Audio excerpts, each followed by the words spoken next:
This is Mile High. Do I want to tell the story or do I want to show the message? You've got a lot of work to do between Mile High. The time has come where we can know we have a responsibility, an ethical and moral responsibility. We have to do it better in order to move people along. Up, down, inside out. If you get your mind right, it is not. It is a receiver of thought. Because love is my first technique. it's now time for the show.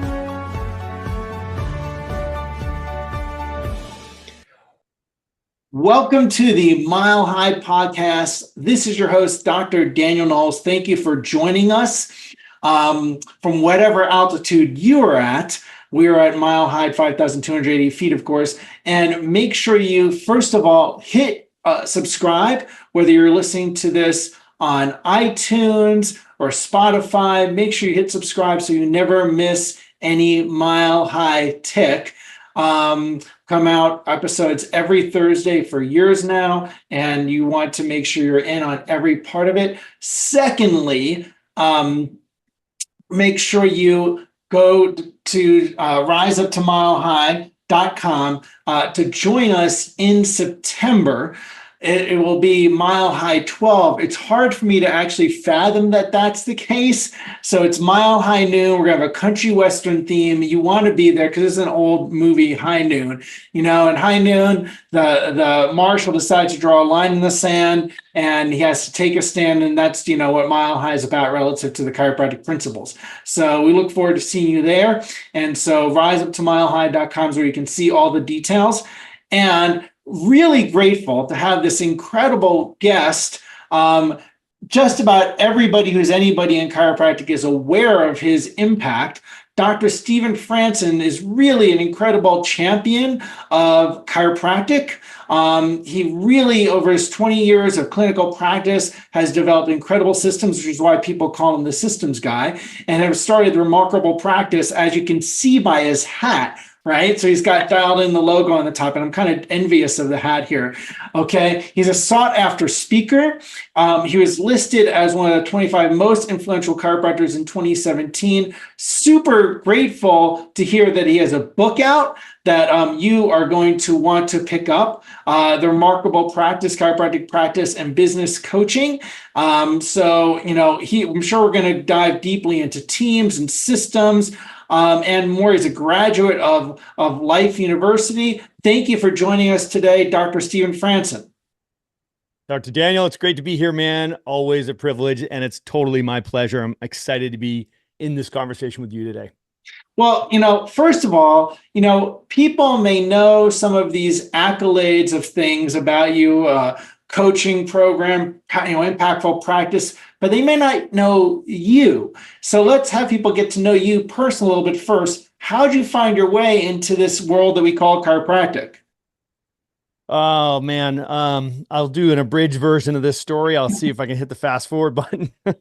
But yeah, I feel like we all get called to chiropractic, right? So I was definitely called to chiropractic. I went through a really tragic experience as a young guy, like at 11 years old in Boston, Massachusetts. I walked one of my best friends through the death and dying process. He was diagnosed with leukemia, with cancer. It took him about 18 months to die. And in that process, I learned a lot about the value and the importance of your faith, of friendship, of family, but definitely of health. And going through that, you know, watching him go through the whole medical treatment ordeal was incredibly trying for everybody involved, but it definitely bent this kid from 11 years old. It put me on a track where at that point in my life, I certainly had no idea I didn't really understand anything about chiropractic at that point. I wasn't introduced to chiropractic until I was 16 years old, but it was exactly then that I determined my purpose, right? So I realized at that point that I wanted to be the doctor that made people stronger. And it was no turning back, no looking back after that experience. So I was just infatuated with what do healthy people do and what makes a healthy human being and what do the most successful healthy humans in the world do? How do they live their lives? And I just was infatuated with just studying and learning everything I could about health. eventually I actually found myself in a place where I wanted to be an orthopedic. Actually, I was into sports, I was into fitness and working out. I was just on that sort of that, what I would consider that health and wellness bent. I wanted to be an orthopedic because, that's what the top docs were doing in sports. And as I promised, I'll try to keep the long story short. I got injured playing ball in college and ruined my shoulder or missed my senior year. And they told me I needed surgery after, the drugs weren't working enough. So at that point, I was really disenfranchised, if you will. I was like, this is all you guys got for me. Is I can't work out anymore. I can't play my sports anymore. I can't surf. Started, losing, all the muscle that I built over the years. And I was like, I thought I was a, bulletproof 19-year-old. Well, my dad dragged me to go see his chiropractor, and it was Dr. Tom Michaud. If you're listening, Dr. Tom, I just so appreciate you. It was somebody who sat with me and was patient with that educated skeptic. I had already been told that these guys were quacks and there's nothing they could do to help me. And he was patient enough to sit with me and teach me the truth about how the body really works and how the body really heals. And he taught me that my shoulder problem was actually a neck problem, and it was a nerve supply issue to my shoulder. My shoulder would never heal until I corrected my neck. And you know where the story goes. I got my neck back, so I got my shoulder back, so I got my life back. And I was just so impressed with, not just the results, but dealing with a grown man who loved what he did, was passionate about what he did, had a compelling story to tell, loved his work, and just got great results and was healthy and fit and living his life and loving his life. And I said, you know what, this is something I really want to explore. So that's how I found myself in chiropractic. I literally had my own personal experience. It was a musculoskeletal situation that brought me into chiropractic, but it was the philosophy of chiropractic. It was that above inside out truth that just made all the difference to me, resonated with me, and said, that's what I believe. And that's how I know the body to really run and how it really heals. And what can I do to help people learn that and optimize their own lives? So it was that day I decided to become a chiropractor and never looked back. I got to ask you something. And hearing all that, which is, like you said, as we get called to be a chiropractor, there was a success story, very common things. And at the same time, they're not common because they're like magical. They set the direction for our life. They light us up. At what point in all this was it, once you were in school or maybe after you graduated, that you really felt like you got our principles? So I was fortunate enough that early on, I knew that there was something different about chiropractic, but I didn't know what that difference was. So I found myself at Life University and met this guy. You probably heard of him before, Dr. Fred Barch, who was my my philosophy professor for the first 3 years of my 4-year program, which was just incredible to think about that. I was like, I can remember during the first 3 weeks sitting there going, what is this crazy person talking about? Right. So I was a biologist. I graduated with a biology degree. I'm like, I had every reason in the world to believe this guy was out of his mind when he was just debunking the germ theory. And I was like looking around the room, like, am I the only one that thinks that they've made a terrible mistake and they found themselves here in chiropractic school? But God is good. And he just had me just bolted down to that chair. And it just began to resonate with me. And I just recognized that, when you get on the other side of your own, limiting beliefs around, what you've been taught, right? So the paradigm, that outside in paradigm that we're all raised in, this was actually much more sensible when you start talking about the seed versus the soil. And it actually applied to everything I believed. It was just like, wow, that whole germ theory actually doesn't make sense based on everything else I believe about, physiology and health and function. So yeah, it was right. It was right away in school. It was part of my process. I met my wife, Camilla, Dr. Camilla, who is my favorite chiropractor. We met right away at school. We started dating at the first quarter party, the second week of school. Like, we've been together ever since, like 32 years ago or something like that. So 33 years maybe at this point. And we've been together since the first quarter party. So we went all through school together.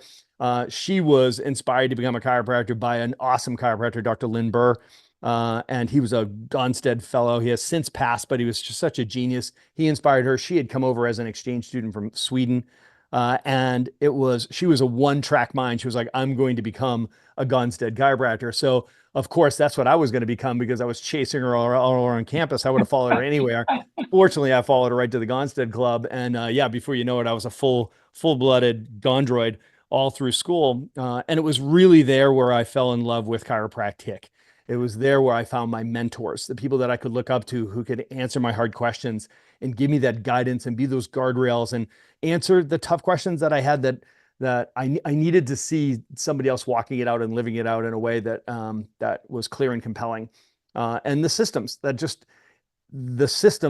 of analysis, the X-ray analysis and the palpation analysis and the case management systems and the adjusting systems and the listing systems, like all of that just resonated with my own personal makeup. And that was probably where the systems guy was born, because I took that right into practice. The rest is history. So there you are. I mean, I love hearing that. And we're going to have to talk off camera, so to speak, because we have a lot of parallels here. Okay. We graduated the same year, Sherman 96, Life 96 there. So we have a lot of life parallels that we'll have to talk about. And I got to see, so then you thought this was, you get into the principles. When did you realize that, I'm in practice and there's a business to run? Oh, such a great question. I'm by nature equal parts businessman and passionate principled clinician. I'm literally split down the middle. So I am as much in love with the business of saving lives as I am actually saving lives. So I know that's a unique thing. That's probably if I have a superpower, that's it. That balance between recognizing that practice and business are two different things, right? So, and I know this to be true today as a coach. This is absolutely, we'll probably take this conversation here. It's just like chiropractors don't lay awake at night worrying about their practice. They lay awake at night worrying about their business. And for me, my practice was not my first business. I actually started a window cleaning business, which is probably its own podcast episode. So I started a business while we were in school because I was bartending at night, and I learned very quickly that that was just incongruent with what I was learning about the wellness lifestyle. And, I said, all right, I still got to make some money, so any idiot can wash windows. So we started a window washing company, and I started hiring up all the other chiropractors, and we were knocking on doors, we'd do one house on a Saturday for rent and one house on Sunday for beer money. By the time I graduated, I had 2 trucks going, 2 full crews. We had 600 clients, and we were putting up window film, and we had a whole business going. My brother ended up buying that business from me because he was running it for the last 2 years, and now he's got an absolute empire. I'm so proud of him with what he's done with that. But that was my first business. I actually wrote an ebook, everything I needed to know about being a successful chiropractor. I learned washing windows. It's attraction, conversion, retention, team building, and collections, right? That's chiropractic. It's the chiropractic business. So going into practice, Danny, I was very confident. I knew enough about starting a business from vapor, understanding the importance of, marketing and branding and lead messaging and sales and the sales process and creating systems around delivery and creating value, and then building a world-class team. And then of course the financial piece of it. So I had learned all of those things the hard way, school of hard knocks. So I had that confidence opening my practice after I did an internship and an associateship. So we did an internship in Arkansas and an associateship in Virginia because we wanted to build our clinical skills, right? So to accelerate our clinical skills. So by the time we opened our practice, I was rearing to go, and that businessman in me jumped forward and said, all right, let's create this badass chiropractic practice, and we're going to create a place where families can find a better way to better health. And my wife was all on board. We enjoyed incredible success in Boston. Excellent. So now, often people may have one of those two. I love that you said you're split down the middle.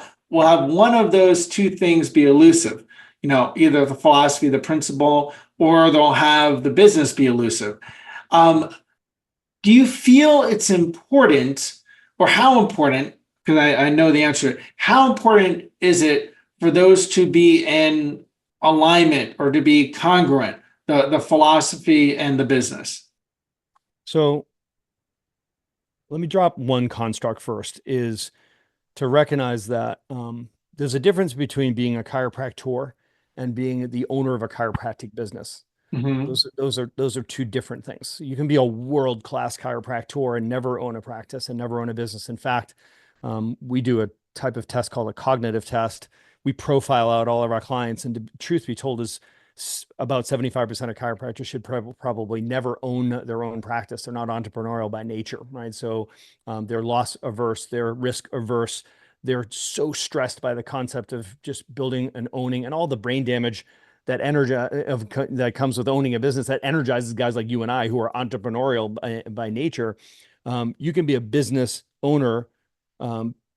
You can be a chiropractor without being a business owner. You know what I mean? Like, I think that that's something that we've got to fix in the chiropractic space. It's such a limiting belief, that there's only two tracks available for chiropractors, right? So one track is being successful and being an owner, and then there's everyone else, right? So that's a very much a limiting belief in chiropractic. In fact, it's been generational limiting belief passed down from generation to generation. So many of our clients don't own their own practices. They don't own their own businesses. They're wildly successful associate doctors. We actually create a program called What's Next. It's the next program. There's 10 tracks to success, and only 3 of them require ownership. So I just want to, every chance I get an opportunity to speak into chiropractic, I want to speak to those chiropractors who are sitting there being like, I think he's talking to me right now. It's like, at the end of the day, you don't have to own a practice to be successful. So that being said, let's talk to the owners.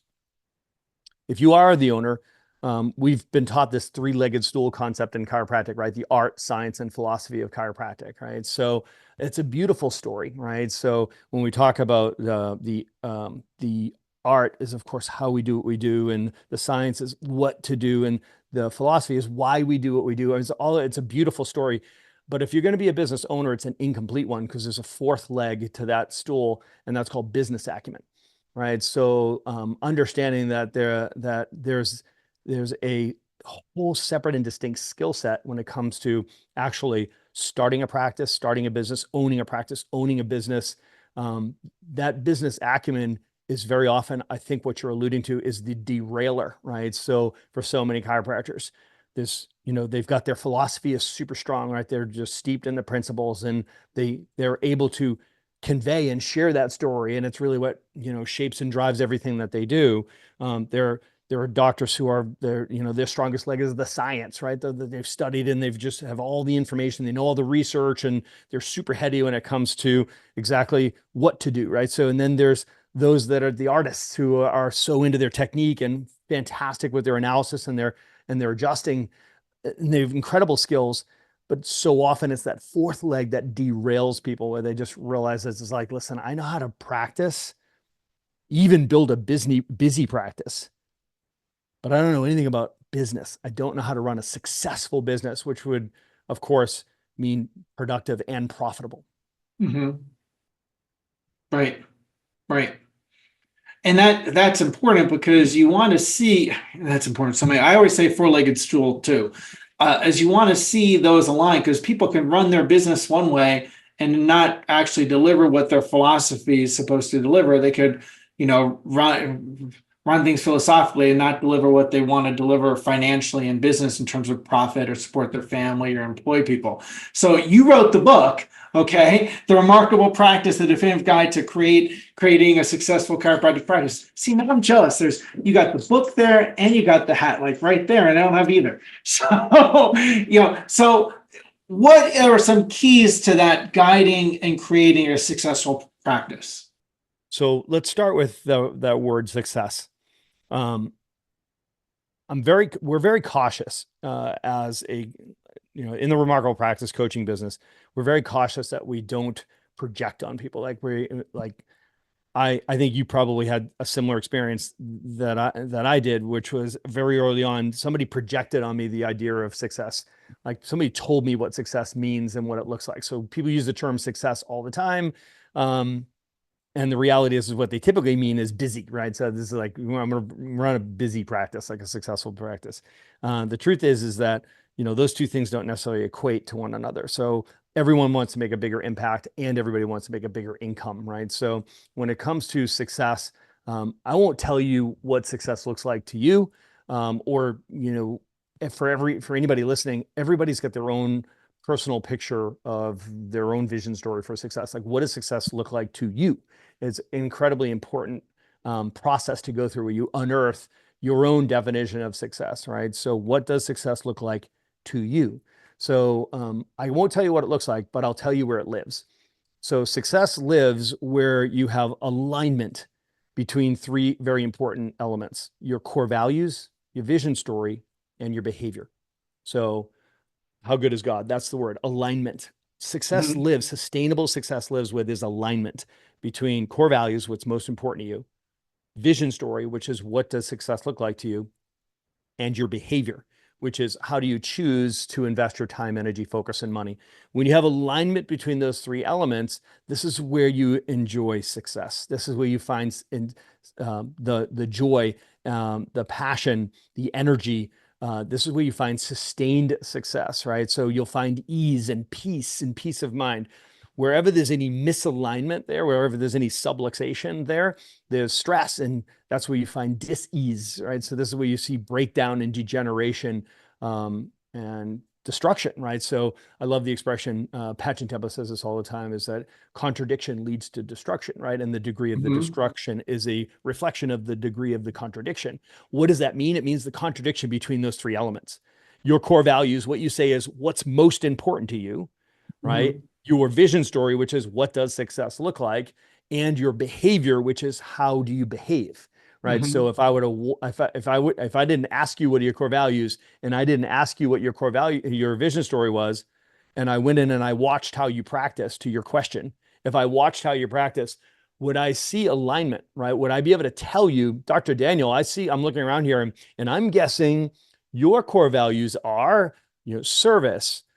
Your core values are accountability. Your core values are love. Your core values are principle and lasting purpose, right? So I'd be able to tell you what your vision story. I'm looking around here and I see whole families here getting checked, and I've talked to a few of them, and sounds like they're getting checked regularly, and they intend to get checked regularly as a family over a lifetime. Right? I'm not projecting here. I'm just saying.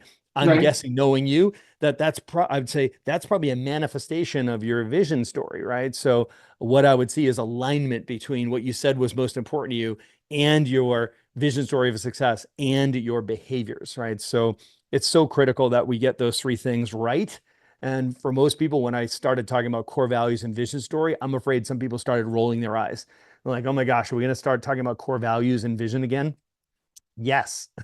And all of the most successful people that I know, and I bet the same is true for you, like you'll always find that it always comes back to them understanding what is my purpose, what is my mission, what is my vision of success, and what are my core values. And those are the lenses through which we make all of our decisions. Got it. So now what happens when those don't line up? Well, stress, dis-ease, breakdown, destruction, and those manifest in different ways, right? So if you're not living in alignment with those three things, either because you have not done the work, you have not done the deep work, you haven't actually unearthed what is really most important to me. It's like, Franson, that's a great question. It's like, you know, this is something that you'll have to do. Like if we're talking about for your life, it's you do your own personal core values. If you're sharing life with somebody, if you have a partner, a spouse or a partner in your life, you have to do that work together. Be like, what are the core values for, you know, our relationship, for our home, do you have children, for our family, for our parenting? What are our core values? What are our core values for our life? What's most important here, right? So for Camilla and I know we've done the work, and, you know, our core values are freedom, peace of mind, and abundance. Those are the top three. So that's the lens through which we make all our decisions. As we start talking about our vision story, well, our vision story better be the reflection of us walking out our core values successfully in alignment. It's going to manifest a life that's filled with freedom and peace of mind and abundance. And, you know, that would be congruent, that would be aligned. And if we use those two lenses to make our decisions around how do we choose to invest our time, energy, focus, and money, it makes it a lot easier to make these decisions, because you can say, well, I see this opportunity. If, you know, will that bring us more freedom or less freedom? Will it bring us more peace of mind or compete against our peace of mind? Will it create greater abundance for us, or will it put our abundance at risk? You follow me? Like it's the lens through which we make our decisions. So our yeses come very easy and the nos come even faster. All right. So, I'm sure you've been around this person, and I've been this person, which is the person that's like, okay, like we talk about vision and purpose, and I just got to know how to get people to start care because they're not paying me. And I got to have money come in, and I don't want to hear another why story. And I've been in that place. You probably were at that place too, where something was hurting and you're like, just tell me what to say. What's the magic sentence that I say? And then they'll, pay me for a year of care or something like that. Right. I was that person at one point, and please don't give me another thing about purpose why. So then systems, right? So what is special or important, or what systems people need to put in to their practice that they often miss? So from a high level, there are 5 domains to a practice, right? So there's attraction, conversion, retention, team building, and collections. That's the business, right? So if we say we're in the business of saving lives, let's have a business conversation, right? So we know that when business is good, everybody wins, right? So we want to be very good at this business. So attraction is marketing or lead generation. Conversion is sales, which is compelling others to invest their limited resources, time, energy, focus, and money in your services to achieve their goals and solve their problems. Retention is delivery, right? So it is creating value and delivering value and capturing value. That is the clinical side, and delivering not just better patient outcomes, but a better patient experience and a better patient education process, right? So creating value. Then there's team building, which I think arguably is the most important one, especially when it comes to creating scalability and durability. Team building, surrounding yourself with a team of world-class A players. And then collections, which is the financial piece of it, right? So the money, it's how the money works, the economics of the business. So attraction, conversion, retention, team building, collections. So let's just look at the first 3, because this is what you're asking me. It's about systems to build the practice, right? So number 1, attraction. Your attraction will be a reflection of your certainty. Your conversion will be a reflection of your conviction. And your retention will be a reflection of your clarity. So it's so critical that we understand each of those elements and what goes into making up those elements. So when it comes to attraction, we have to recognize when we say certainty, it's like, what do you mean by certainty? Like that's going to begin with, are you rooted in the principle? Do you know that you know that you know? Like, what do you stand for? What do you believe? What is the premise of this whole business? Why must this business exist? That's the piece that, if you're missing that, it doesn't matter. There's no magic sentence. There's no scripting or process or procedure that's going to, make you successful, right? So you've got to figure out what do I truly believe and what granite am I standing on? And if you feel like, man, I'm standing on like 1 foot on a skateboard, 1 foot on a banana peel right now, it's like, okay, great. If you feel like that, awesome. That's called self-awareness. You need to get up against people like Dr. Daniel here and rub up against them, because certainty is contagious. Okay. So at the end of the day, the only thing more contagious than certainty is fear and doubt. So the truth is some of your friends probably need to be fired.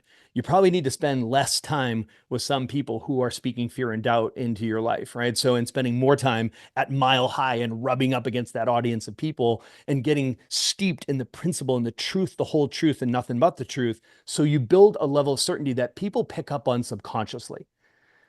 Once you have that level of certainty, and you understand what I'm talking about, you have to share it, right? So once you recognize that you don't have a market message to share because you have a business to build, you recognize that God gave you a business so you'd have a platform to deliver a message. Like once you understand that shift that I just described, that's when that message will come to you and come through you. Now it's going to come to you and come through you in different ways. There's going to be internal new patients. There's going to be external new patients. There's going to be digital new patients. But marketing is messaging, and you are a messenger. So you've got to get your marketing message down. You got to get your marketing narrative down. So you tell that truth, your truth. In other words, what problems do you love to solve? Who do you love to solve them for? How do you love to solve them? What promises can you make? How can you increase certainty in the marketplace around a very specific outcome? Right. So the problem with chiropractors, especially the really principled philosophical ones like you and I, is we're terrible at this because we know that we've got something that's great for everyone all the time. Right. So when you try to market that you're not marketing anything. Okay. So at the end of the day, if you try to market to everyone, you market to no one. You've got to learn how to speak the way the marketplace speaks so you can speak into their listening. And there's a trifecta, there's 3 circles, a Venn diagram. And then the 3 circles, there's me, which is, hey, he's talking about me. He's talking to me right now. That thing he's talking about, that's me. And then the second circle is the thing. Yeah, that's the thing I'm trying to get or trying to get away from. And the third circle is the tough one, which is now. The time is now, right? So I can't wait anymore. The pain of not taking action is actually greater than the risk of taking action. When those 3 circles overlap, Dan, that's when they click the link. That's when they call the office. That's when they walk across the threshold. That's when they fill out that lead magnet and they say, raise their hand and say, I need some help. That's attraction. Got it. Got it. So then you mentioned team is one of the most important parts. And I'll have to tell you, and maybe I'm wrong about this, but in my time working with chiropractors and mentoring them, what I see over and over again of 2 of the areas of the biggest pain points is I don't have enough patients or new patients or marketing, how to get more people in the door, or that's a hole. And then the second thing is team. I struggle with my team. I tend to notice those 2 things I'm most commonly category people have concerns with. You talked about one of them just now in a different wording, but in that team, people, how do they nurture a great team? What are some key areas to nurture a great team? And mind you, in addition to the remarkable practice or subset of it, the Chiro Matchmakers is an incredible service. We use it for right now for having a new chiropractic assistant. And I know it helps with associate docs. So what are some key things? Because again, this is a pain area for lots of people to foster a great team. Yeah, that's exactly right. I mean, it was such a pain point. I love what Top Grading says about this. 95% of our problems are people problems. I think 99% of our problems are people problems, right? So anybody who owns a business, like, yeah, 99.5, right? So, and the truth is we're also on the team and we're people, so we're part of the problem too, right? So Right. the team includes the leader, right? So people problems are huge. And, in the remarkable practice in our coaching business, we had this incredible experience where we gave people the right systems and coaching and training and accountability, and they're developing skills and they're growing their business and taught them how to scale. They start scaling their business. And then we run into this bottleneck of like, oh my gosh, the businesses are all going and growing. This is awesome, but I can't find great people to build out this team I'm building now, whether that was an associate doctor or an office manager or check-in CA for the front desk.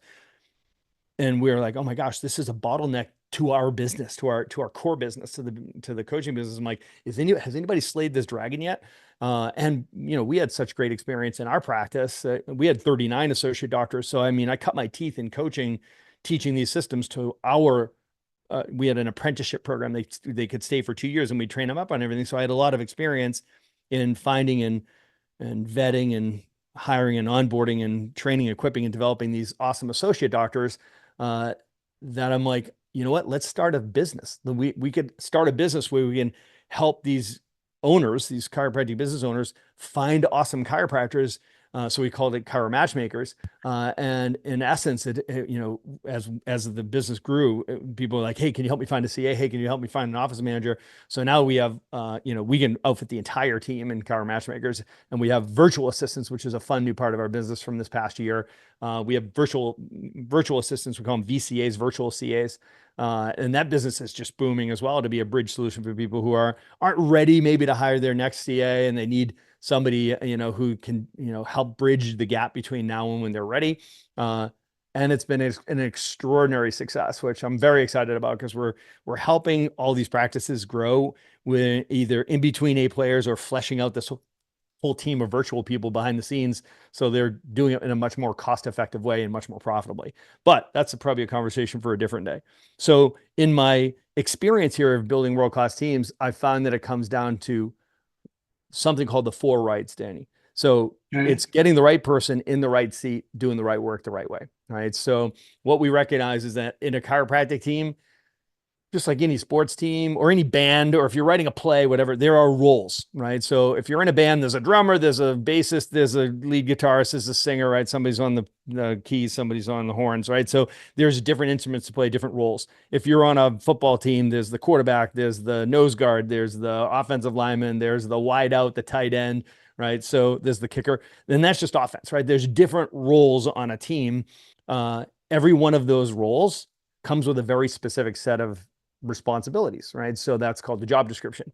And those responsibilities call for a very specific set of talents, experiences, even in sports, physical attributes, right? So this is like at the end of the day, the offensive lineman looks nothing like the wide receiver, right? So because they're asked to do different things, they have a different genius, and we know that God only makes geniuses. So we want to know, it's like, what are the geniuses in each of the roles in the chiropractic business? And we've identified all of the roles in the chiropractic business. Check-in CA, there's a check-out CA, there's a back office CA, there's a tech CA, new patient concierge, there is an office manager, COO, CEO, clinic director, there's a caregiver DC, there's a business builder DC. So there's all these roles in these robust, really, quote unquote, successful, busy, big practices.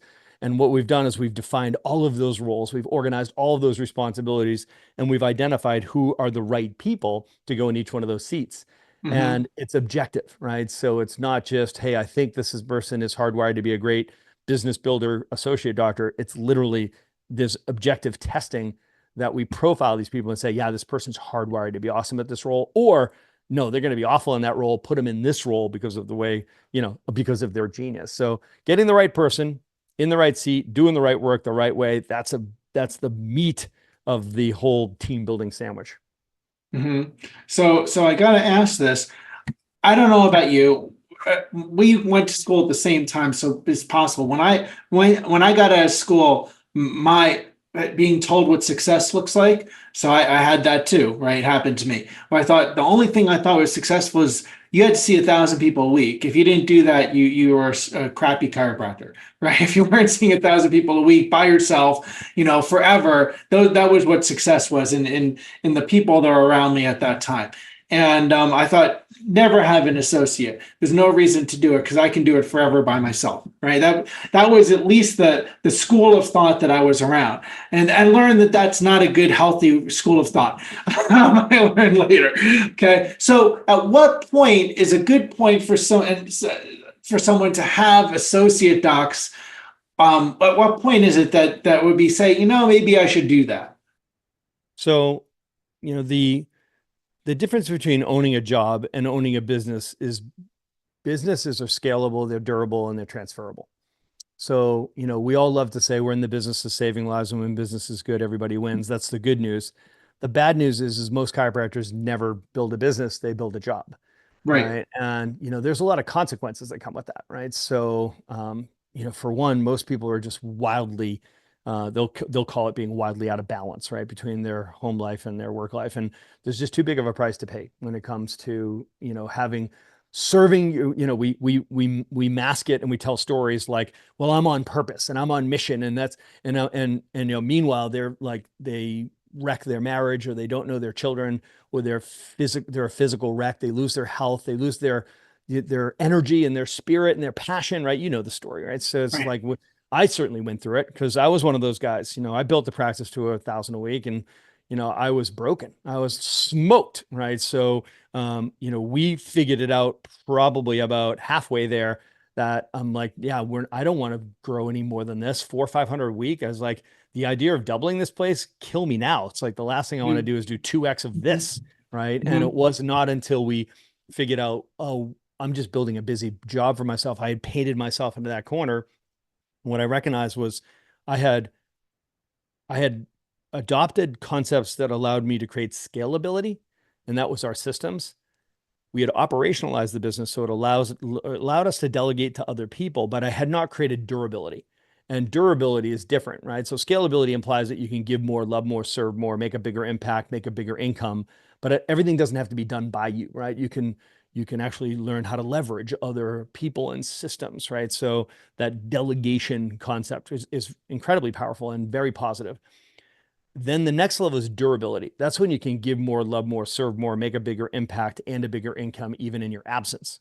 which would suggest that you could actually make it home for like dinner time, bedtime, bath time, that kind of stuff, and maybe get your weekends back, go on vacation, right? So you want an expensive vacation, close your practice down to go on vacation. Then you get to pay for that vacation twice, right? The whole concept around like creating durability would, it gives you, it allows you to create what's called optionality. In other words, you get time freedom back, right? So you're using your money to buy somebody else's time, energy, focus, and talent to free up your time, energy, focus, and talent to do whatever you choose to do, whether that is go deeper in your clinical care, or become a CEO and lead the business from a different perch, or is it I'm going to invest in training and developing my people, or I'm going to get more into marketing, or maybe it's I am going to go spend more time on the beach with my family. Awesome. Whatever that is, you have optionality. In other words, we all know the difference is that there's a big difference between getting to adjust patients and having to adjust patients, right? So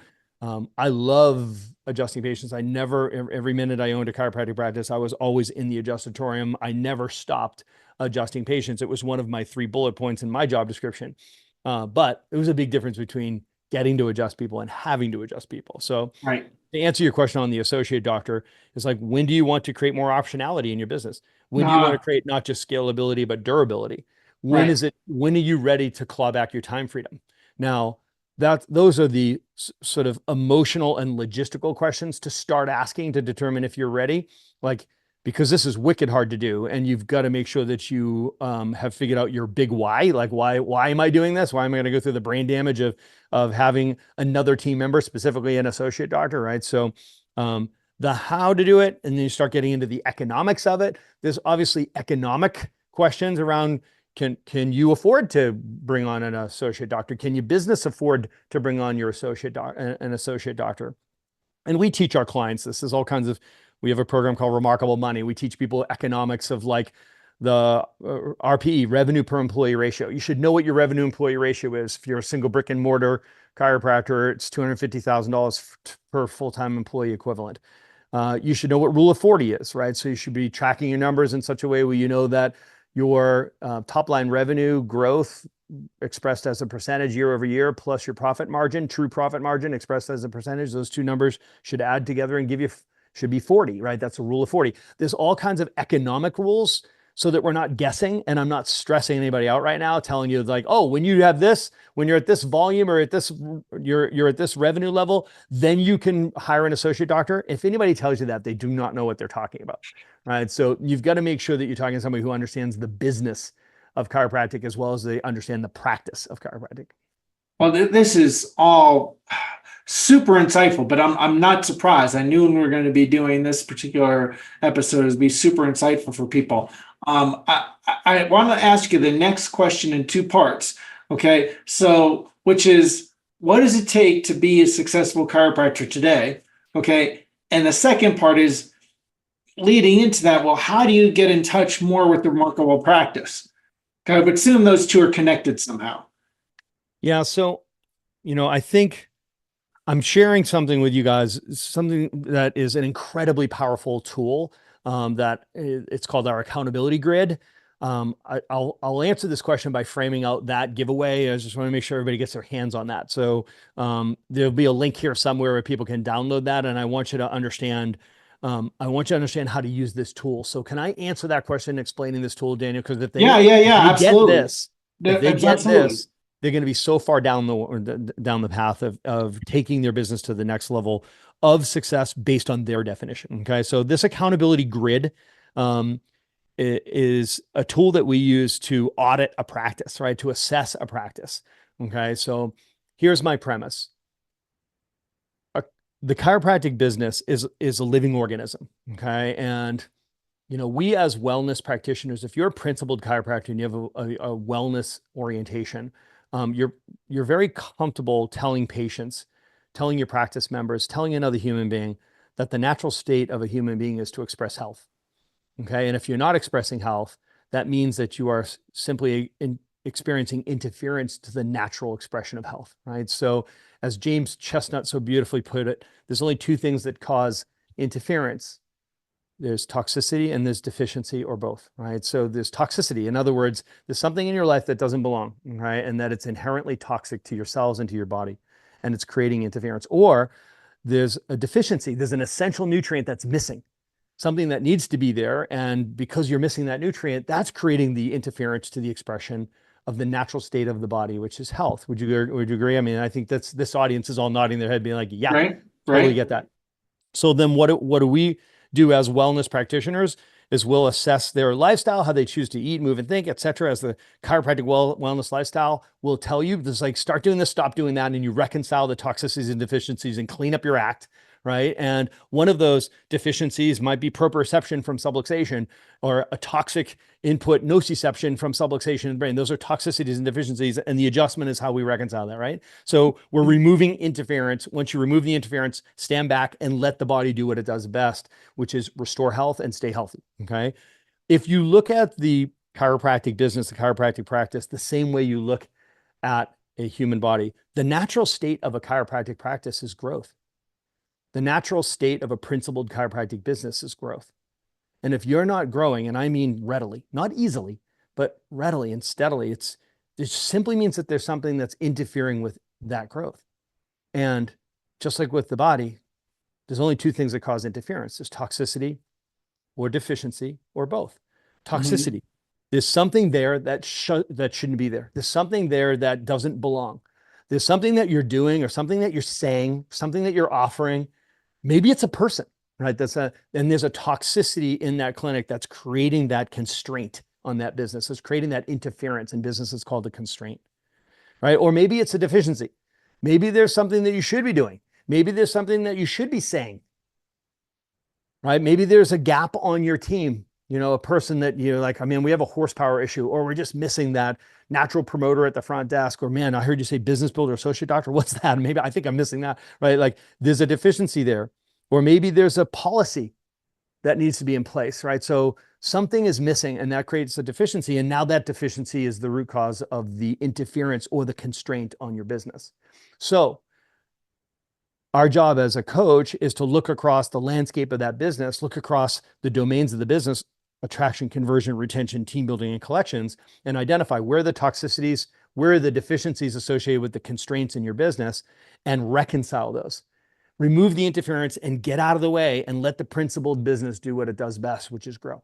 All right. So this tool, Dr. Daniel, is how we do that, right? So this tool is profound and simple. You look at it, and what you'll see is the 5 domains I've described across the top: attraction, conversion, retention, team building, and collections. And below, what you'll see is there's 3 subdomains under each one of those. We talked about attraction earlier, right? So what are the 3 subdomains of attraction, or marketing, or lead generation? Is internal lead generation, referrals; external lead generation, which is everything you do outside your practice that's not driven by the web; and then digital marketing, which is digital lead generation, right? So internal, external, digital. Those are the 3 subdomains underneath attraction. So there's 3 subdomains under each of the 5 domains. So 3 times 5 is 15. These are the 15 primary functions of your business. If it's happening in your business, it's on this chart. Okay. So if it's on this chart, it's happening in your business. Some of you are going to be like, all 15 things are happening in my business. Yes.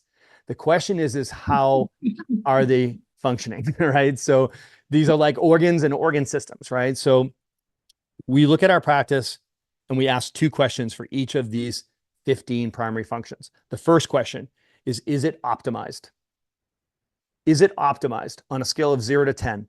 9s and 10s means we're going to hit our goals in this category this quarter. 8s are, ooh, maybe if we crush it this last month of the quarter, we'll hit our goal. 7 is, nope, we're not going to hit our goals, but we're wicked close. 5s are worse than 7s, 3s are worse than 5s, 1s are worse than 3s, right? So 0 to 10, is it optimized? That's the first question. Second question, who owns it? In other words, who on your team is accountable to this primary functions of the business? So that owning it doesn't mean does it. Owning it means they sit at your team meeting and goes, that's my number. I'll tell you everything about that category. Here's the vision for what we're going to do. These were the goals that we set out to achieve in this category. This is what we executed last week. These were our goals. These are the outcomes. This is why we're on track or off track. This is what we're doing this week, and this is what we're focusing on, and this is what I need help with, and this is what's coming up next week and next month. That's the person that knows everything about that primary function of the business. So 2 questions. Is it optimized 0 to 10? And number 2, who owns it? Use this tool with your office manager. We call the office manager a COO, and you as the director, you're the CEO, right? So as the clinic director and as the office manager, go into your war room, put this thing up on the wall and ask 2 questions. Do this together, but separately. Ask the 2 questions, 0 to 10. Is it optimized? Number 2, who owns it? Do it in that order. Go through the entire practice and discuss it. It'll take you about an hour to do this the first time. And then every month, it'll take you about 15 minutes to do it. And what it'll do is it'll constantly expose any constraints on the business, which tells you as the leadership team what you need to be focusing on as the practice, as the business, as the leadership team to reconcile those constraints, remove the interference, get rid of the toxicity, get rid of the deficiency, and let that business grow. I got it. Now I got accountability grid. I've got a hat I have to get and a book. I got to get the accountability grid. I got to get the hat. I got to get the book. That's my to-do list for this week. I know a guy. I told you, all you gotta do is send me an address and you'll get that hat in the mail. The accountability grid is even easier. We've got a link right here for your for exactly. your listeners. Just click that link and absolutely we'll get you a book in your hands as well, Dr. Daniel. So there we go. Wow, I really enjoyed this time with you, which means I know that all our listeners are going to, or viewers, whichever way, are going to enjoy this. Lana Cook is going to be speaking at Mile High. I know she's part of the Remarkable Practice. So right. we Coach connect Lona. through there. Yep. And I got to tell you, from this podcast, it tells me anytime you get some time with Stephen Franson is a good time spent. Something that you'll learn something. So thank you for taking your time to be here. Is there any last thing you want to share with our audience before we close up? Yeah, it's my pleasure and purpose to be here. I am psyched that Dr. Lona will be on the stage at Mile High. She's going to represent us well. She is awesome. She is an awesome chiropractor. She is a 4-legged stool, that lady. So she's going to bring it. That's going to be such an awesome conference, great seminar. So make sure you're there and introduce yourself to Coach Lona. And then if you liked this conversation, follow us on our podcast. We have the Remarkable CEO podcast for chiropractors. So Dr. Pete Camiolo and I, we've been doing it now almost 5 years. So if you like this conversation of the difference between your practice and your business, it's very much a principled conversation around the business of saving lives. So we know the truth: when business is good, everybody wins. Excellent. Thank you so much for taking the time to be with us today. And if you took the time to listen to this episode, make sure you hit subscribe so you never miss any Mile High tick. And number 2, most certainly, just don't procrastinate. Make sure you're on higher ground in September. If you like Colorado in the winter, you're going to love it in the fall. We look forward to seeing you on higher ground in September. Keep changing spines and lives and minds with chiropractic.